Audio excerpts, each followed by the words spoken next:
There's faith in my world. It comes back to your teachings and all your words. Kadasohoka baradi Nyagatare 95 n'ibice bitanu mu kiganiro sobanukirwa Isilamu, aho kuri uyu munsi twabateguriye kubagezaho icyegeranyo kivuga ko Isilamu ifata Yesu na Nyina Mariya. Njye bategura iki cyegeranyo kandi ugiye kukibagezaho ndi kubw'Imana Patrick Arafati. The reason for my pride, you are my guide, and I will always follow your way, your way, your way. Oh, alayka sallallahu, oh Muhammad, peace and blessings on you every day. Alayka sallallahu, oh Muhammad, you inspire me in every way. I promise that wherever I go, whenever I pray, I'll be sending you praise with the words that I say, Rasulallah. Imyemerere ya Isilamu kuri Isa, Yesu na Nyina Mariya, amahoro n'imigisha by'Imana bibabeho, ikomoka mu gitabo cya Korani n'inyigisho z'intumwa y'Imana Muhammadi. Imana imuha amahoro n'imigisha. Isilamu yemera ko Mariya ari we nyina wa Yesu, yamubyaye mu buryo bw'igitangaza budasanzwe. Ikindi Isilamu yemera ko Mariya na Yesu ari abanyacyubahiro ndetse bafite urwego n'umwanya uhambaye, kuko ari zimwe mu ntore mu bindi biremwa, gusa ntabwo ari ku rwego rwo gusengwa nk'uko abantu babibakoreye, ahubwo nabo ni abantu uretse ko Imana yabahaye urwego rw'icyubahiro. Iyo myemerere ya Isilamu rero niyo y'ukuri, inyuze ubwenge kandi ifite inkomoko. Niyo mpamvu twifuje kuyigaragaza. Wenda byahindura imyumvire ya bamwe, bazi ko Isilamu itemera Yesu cyangwa se Isa mwene Mariya cyangwa se Isa, ndetse bagasobanukirwa neza ko Yesu adafatwa nk'umwana w'Imana, ko ahubwo ari intumwa nk'izindi zashishikarije abantu kuyoboka inzira igororotse kandi bagasenga Imana imwe gusa, bakirinda gusenga ibigirwamana. Mariya nyina wa Yesu, Isilamu yemera ko yari umugore w'umunyacyubahiro watoranyijwe akaba intore mu bandi bagore bo ku isi. Ibyo bigaragazwa n'imirongo myinshi dusanga muri Korani imuvuga ibigwi byiza byamuranze. Muri yo hari aho Imana yagize iti, ibuka igihe abamarayika bavugaga bati, yewe Mariya, mu by'ukuri Imana yaguhisemo irakweza igutoranya mu bagore bo mu isi. Yewe Mariya, icishe bugufi wumvira Imana yawe, wubame kandi wuname hamwe n'abunama cyangwa se abasali. Ibi tukaba tubisanga muri Korani igice cya 3 umurongo wa 42 kugeza ku wa 43. Uyu murongo wa Korani ugaragaza ko Mariya ari umwe mu bagore batoranyijwe mu gutinya Imana, bayubaha cyane. Kandi si ibyo gusa, ndetse ko no mu bice bya Korani hari igice cya 19 cyitiriwe Mariyamu, ari we Mariya.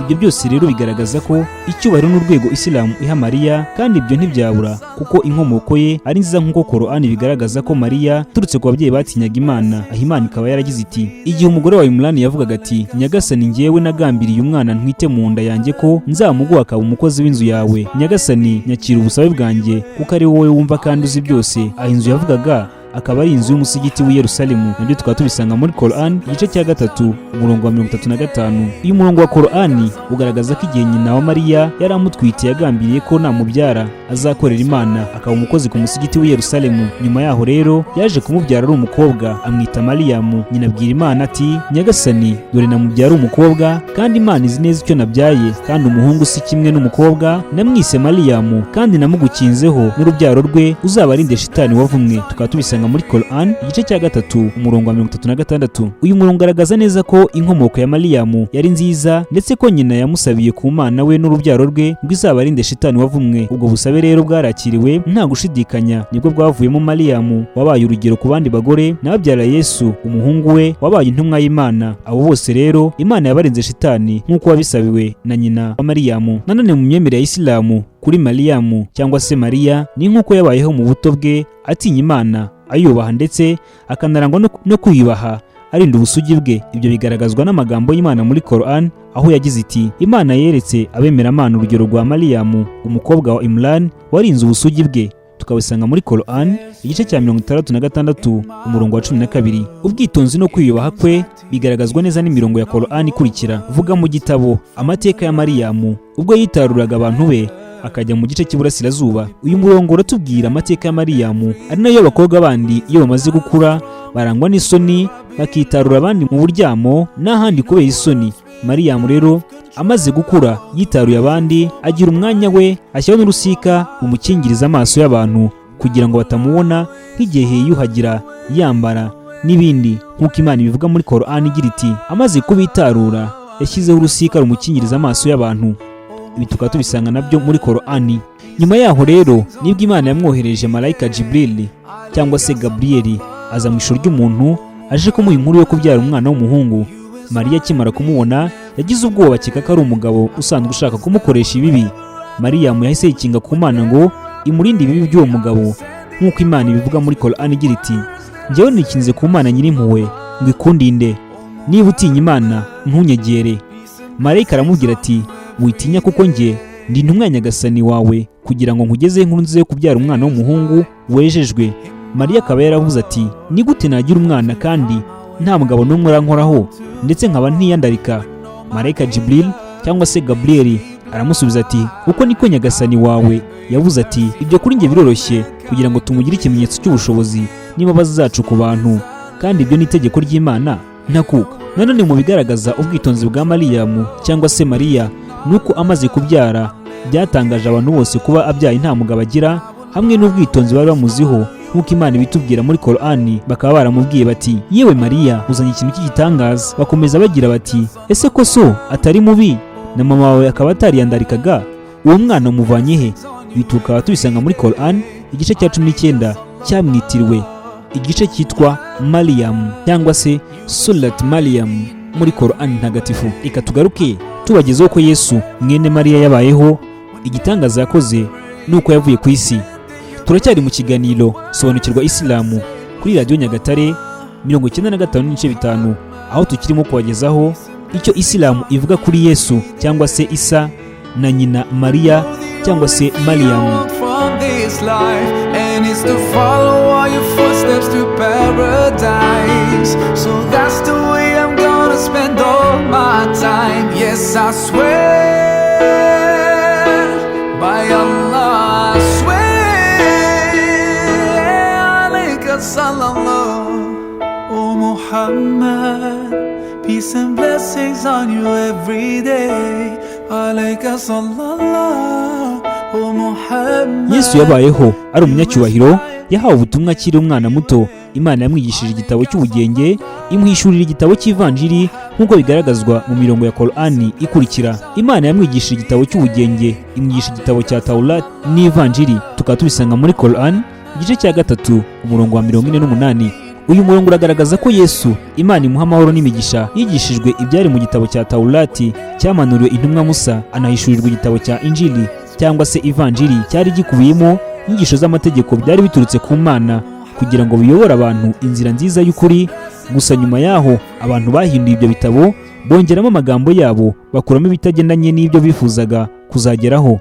Yesu rero yakomeje kubwiriza ubutumwa yahawe n'Imana, ikamwohereza ku Banyayisiraheli. Bisobanura ko ubutumwa bwa Yesu bwari ubw'Abanyayisiraheli gusa, nk'uko bigaragazwa n'amagambo y'Imana muri Korani, aho igira iti, ni intumwa ku Banyayisiraheli. Ibi tukaba tubisanga muri Korani igice cya 3 umurongo wa 49. Ubwo butumwa bwa Yesu rero yabushimangiye akoresheje ibitangaza byinshi bitandukanye kandi bidasanzwe kugira ngo abo yaratumweho babone ko yahawe imbaraga n'ubushobozi birenze ibyo bari bazi, maze ibyo bitume bamwemera ko ibyo avuga ari ukuri guturutse ku Mana. Muri ibyo bitangaza rero Yesu yakoze twavugamo nk'aho Yesu yatangiye kuvuga ari uruhinja, ndetse icyo kintu cyabayeho mu bantu bake cyane nk'uko bigaragazwa n'amagambo y'Imana muri Korani, aho yagize iti, azavugisha abantu mu buto no mu bukuru. Tukaba tubisanga muri Korani igice cya 3 umurongo wa 36. Yesu yabwiye ko yoherejwe n'Imana kandi akaba azanye ibimenyetso n'ibitangaza bigaragaza ukuri n'ubutumwa abazaniye. Ibyo bimenyetso Imana yabivuze mu mirongo ikurikira, njyewe ndabaremera inyoni nyibumbe hanyuma nyihuhemo, maze ibinyoni ku bushobozi bw'Imana. Tukaba tubisanga muri Korani igice cyayo cya 3. Uyu murongo muri Korani ugaragaza ko mu bitangaza Yesu yakoze yabumbaga igitaka mu ishusho ry'inyoni, maze agahuhamo umwuka ikaba inyoni iguruka. Ariko ibyo byose si ku mbaraga za Yesu, ahubwo byabayeho abishobojwe n'Imana ishobora byose. No mu bitangaza rero Yesu yakoze, yavuraga zimwe mu ndwara zananiranye, akanazura abapfuye. Ibyo bishimangirwa n'Imana muri Korani, aho igira iti, nkiza ubuhumyi n'ibibembe kandi nzura abapfuye ku bushobozi bw'Imana. Ibi byumvikana yuko ibyo Yesu yakoraga byose yabikoraga ku bushobozi bw'Imana. Rero no mu bindi bitangaza Yesu yakoze nuko yabwiraga abantu ibyo bariye batari kumwe ndetse n'ibyo bahunitse mu ngo zabo, aho Imana bishimangiye muri Korani igira iti, kandi ndababwira ibyo murya n'ibyo muhunitse mu mazu yanyu. Mu by'ukuri muri ibi bitangaza byose harimo ikimenyetso kuri mwe kigaragaza ko ibyo mvuga ari ukuri. Ngaho niba muri abemeramana nimunkurikire. Tukaba tubisanga muri Quran igice cya 3 umurongo wa 49. Ibi rero ni bimwe mu bitangaza Yesu yakoze, gusa byumvikane ko atabikoraga kubw'imbaraga n'ubushobozi bwe, ahubwo byabaga ari kubw'Imana, kugira ngo bibe gihamya ku bantu ko ibyo yazanye ari ubutumwa bw'Imana bw'ukuri. Ikindi nuko intumwa zoherezwaga ku bantu yabakoreraga ibimenyetso n'ibitangaza bigendanye n'umwuga wabo, ariko ibyo intumwa yakoraga byabaga birenze ubushobozi bafite, kugira ngo babone ko nawe ushobora kubigira keretse abihawe n'Imana iyo ishobora byose. Yesu yakomeje kubereka ko azanye ubutumwa buvuye ku Mana. Arababwira ati, Imana ni nyagasani wanjye, ikaba na nyagasani wanyu, nimuyigaragire muyisenge, niyo nzira igororotse. Tukaba tubisanga muri Quran igice cya 3 umurongo wa 51. Uyu murongo wa Quran uragaragaza ko Yesu yabwiye abantu ko bagomba gusenga Imana imwe rukumbi. Ibyo rero bigaragaza yuko abahinduye bakamusenga ntaho babikomora, kuko atigeze abibabwira, ahubwo yabategetse gusenga Imana imwe rukumbi, ari nayo nawe yasengaga, kuko ntabwo Yesu yaba Imana isengwa kandi nawe yarasengaga. Reka tugaruke turebera hamwe niba koko Yesu yaba ari Imana nk'uko bamwe babivuga, cyangwa se yarasengaga. Ese yasengaga ate kandi ari we Mana? Turacyari mu kiganiro sobanukirwa Isilamu kuri Radio Nyagatare 95.5, aho tukirimo kubagezaho icyo Isilamu ivuga kuri Yesu cyangwa se Isa na nyina Mariya cyangwa se Mariyamu. Alayka sallallahu Muhammad, you inspire me in every way.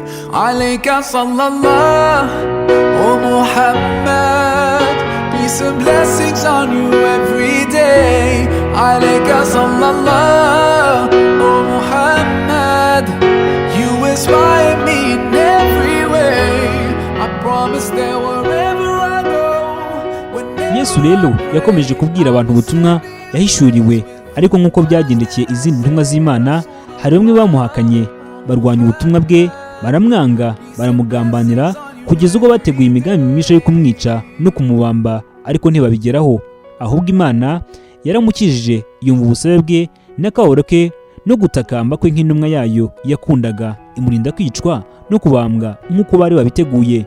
Ibi bikabishimangirwa na Quran, aho Imana igira iti, nk'uko bigamba bavuga bati, mu by'ukuri twishe intumwa y'Imana Yesu mwene Mariya, nyamara ntibigeze bamwica, nta nubwo bamubambye, ahubwo bagereranyirijwe undi muntu, ndetse nabo ubwabo uwo bishe bamushidikanyijeho niba ari Yesu bishe cyangwa atari we, kuko nta bumenyi bari babifitiye uretse gukurikira ibyo bakeka, kandi uwo bishe ntibari bazi neza ko ari Yesu. Tukaba tubisanga muri Quran igice cya 4 umurongo w'157. Ukuri rero ku iherezo rya Yesu nuko abashatse kumwica no kumubamba batigeze babigeraho, ahubwo Imana yaramutabaye iranamukiza. Ishusho ye umwe mu bigishwa be bari bahari, maze abari we bica baranamubamba bazi ko ari we Yesu. Naho Yesu we Imana yamuzamuye mu ijuru, baramubura, nk'uko Imana ibishimangira muri Quran igira iti, igihe Imana yabwiraga Isa cyangwa se Yesu iti, mu by'ukuri ngiye kugusinziriza nkuzamura iwanjye maze ngukiza ba bandi bahakanye. Tukaba tubisanga muri Quran igice cya 3 umurongo wa 55. Nanone Imana iragira iti, ahubwo Imana yamuzamuye wayo kandi niyo nyiri ubushobozi, nyiri ubugenge.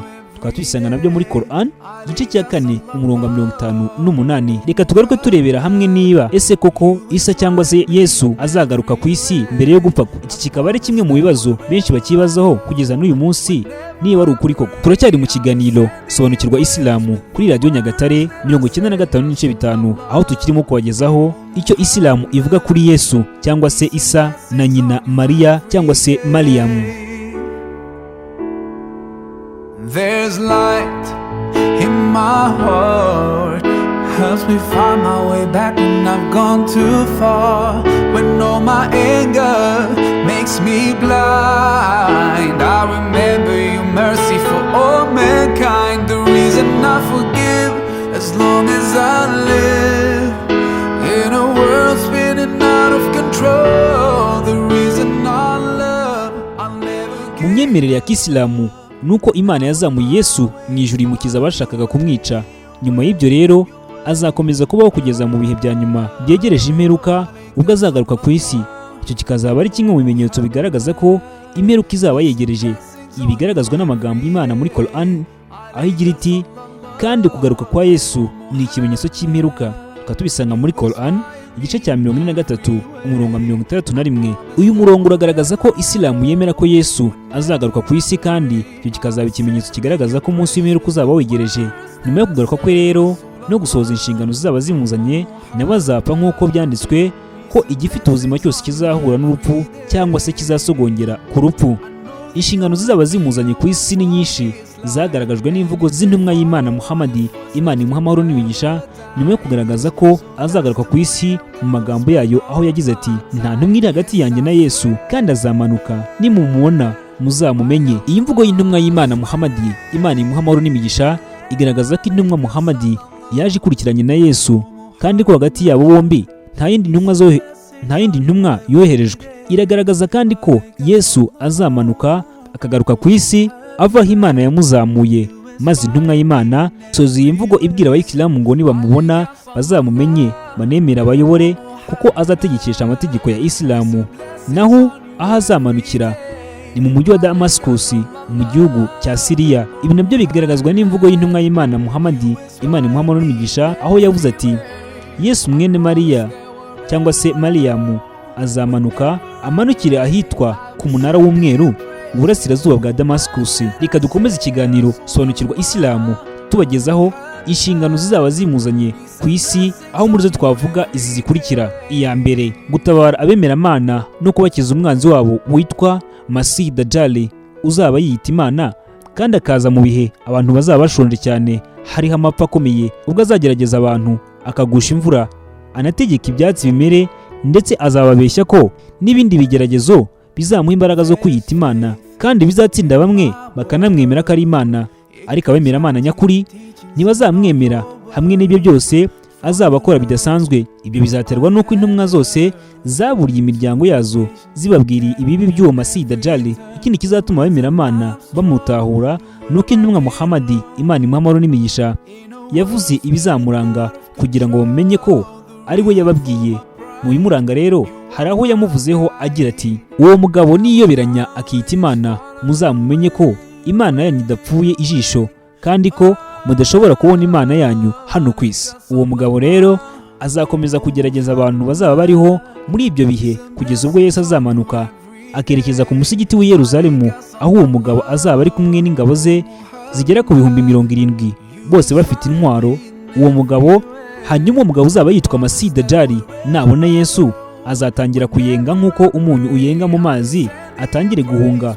Ubwo Yesu azamukurikira musange mu muryango, ahamutsinde cyangwa se amwicireyo, bityo we amukirije abemeramana. Iya kabiri iragira iti: mu nshingano za Yesu nyuma yo kugaruka ku isi nanone azatabara abemeramana, abakiza abantu b'abangizi bitwa Yajuja na Majuja, nabo bakaba bazaza nyuma ya Masih Dajjal. Abo nabo bazaba ari ikigeragezo ku bantu. Yesu rero azatabara abemeramana, abakiza b'abangizi bazaba bica abantu banakora ibikorwa by'ubwangizi. Gusa abo ntabwo Yesu azabica ubwe, ahubwo azatakambira Imana Nyagasani ayisabe gutabara abemeramana. Nibwo Imana izakira ubusabe bwe, abo bangizi bose bahite bapfa. Nyuma y'ibyo rero Yesu azayobora abemera, abategekeshe amategeko ya Isilamu, akazavanaho inzira z'ubuyobe abantu bihimbiye ku nyungu zabo, akaba azavuna bimwe mu bimenyetso byagaragaje guhakana no kubangikanya Imana kandi yica ingurube. Icyo gihe rero isi izuzura amahoro n'umutekano n'ubuzima bwiza kubera umugisha uzanyuzwa kuri Yesu. Ibi bigaragazwa n'imvugo y'intumwa y'Imana Muhammadi, Imana imuha amahoro n'imigisha, aho yavuze iti: nyuma ya Yesu ubuzima buzaba bwiza, imvura izagwa, ubutaka burumbuke, kugeza ubwo umuntu azanyura ku ntare ntigire ikimutwara. Nyuma y'ibyo rero Yesu namara imyaka 40 agarutse ku isi, azapfa nk'uko ariyo gahunda y'ubuzima, kandi uko ibihumeka byose kizahura n'urupfu. Namara gupfa abemeramana bazamusengera iswara y'uwitabye Imana. Ibyo rero niryo herezo ry'intumwa y'Imana Yesu, Imana imuha amahoro n'imigisha. Yesu mwene Mariya nta kindi ari cyo uretse kuba intumwa y'Imana, akaba n'umugaragu wayo, kandi wari umunyacyubahiro hano ku isi, akaba no mu biyegereza Imana nk'uko twabigaragaje. Ariko hamwe n'ibyo abantu bararengereye, bamwe bamwita Imana baranamusenga, abandi bamugira umwana w'Imana, abandi bamugira kimwe muri bitatu bigize Imana baramusenga. Ariko ibyo byose ni ukurengera n'imvugo zidafite gihamya. Ikindi kandi abo bose bamusenze Yesu nk'uko bigaragaza na Korani, azabihakana ku munsi w'imperuka, nk'uko Imana ibivuga muri Korani igira iti, igihe Imana izagira iti, yewe Yesu mwene Mariya, ese ni wowe wabwiye abantu ngo nimunsenge hamwe na mama wanjye mu cyimbo cyo gusenga Imana? Ibi tukaba tubisanga muri Korani igice cya 5 umurongo w'116. Aya magambo Imana izayabaza Yesu izi neza ko atigeze abibabwira, ahubwo bizaba ari ukugira ngo Yesu yihakane ku mugaragaro ku munsi w'imperuka, abamusenze bakareka gusenga Imana imwe rukumbi. Yesu azabihakana nk'uko Imana ibishimangira muri Korani igira iti, Yesu azavuga ati, ubuziranenge n'ubwawe Nyagasani, ntabwo bukwiye kuri njye kuvuga ibyo ntafitiye ukuri. Niba narabivuze ngo bansenge, urabizi kuko uzi ibyo ntekereza, ariko njye sinzi ibikurimo, kuko niwe mumenyi ubitagaragara. Nta kindi nababwiye uretse icyo wantegetse ngo mbabwire nti, nimusenge Nyagasani wanyu ari we wanjye. Tukaba tubisanga muri Korani igice cya 5 umurongo w'117. Iyi mirongo ya Korani iragaragaza ko Yesu azihakana abamusengaga bakamwita Imana, kuko nta kindi yari cyo uretse kuba umugaragu w'Imana n'intumwa yayo. Imana imuha amahoro n'imigisha. Isilamu rero itegeka gukunda, kubaha no gusabira amahoro n'imigisha intumwa yayo Yesu na nyina Mariya, bombi Imana ibahundagazeho amahoro n'imigisha byayo. Naha rero dusoreje ikiganiro sobanukirwa Isilamu, aho twabagezagaho ko Isilamu ifata Yesu na nyina Mariya. Mwakoze gusobanukirwa uko Isilamu ifata Yesu na nyina Mariya, ndetse no kugomba gutega amatwi Radio Nyagatare ku murongo wa 95.5 mu kiganiro sobanukirwa Isilamu. Ngiye bategura ikigeranyo kandi wakibagejejeho nari kubw'Imana Patrick Arafati. Mukomeze kugira impagarike n'ubugingo, kandi mukomeze kunogerwa n'ibiganiro mukomeje kugezwaho na Radio Nyagatare ku murongo wa 95.5. Peace and blessings on you every day. Alayka sallallahu, O Muhammad. You inspire me in every way. I promise that wherever I go, whenever I pray, I'll be sending you praise with the words that I say. Rasulallah, O Muhammad, peace and blessings on you every day. There's light in my heart, helps me find my way back when I've gone too far. When all my anger makes me blind, I remember your mercy for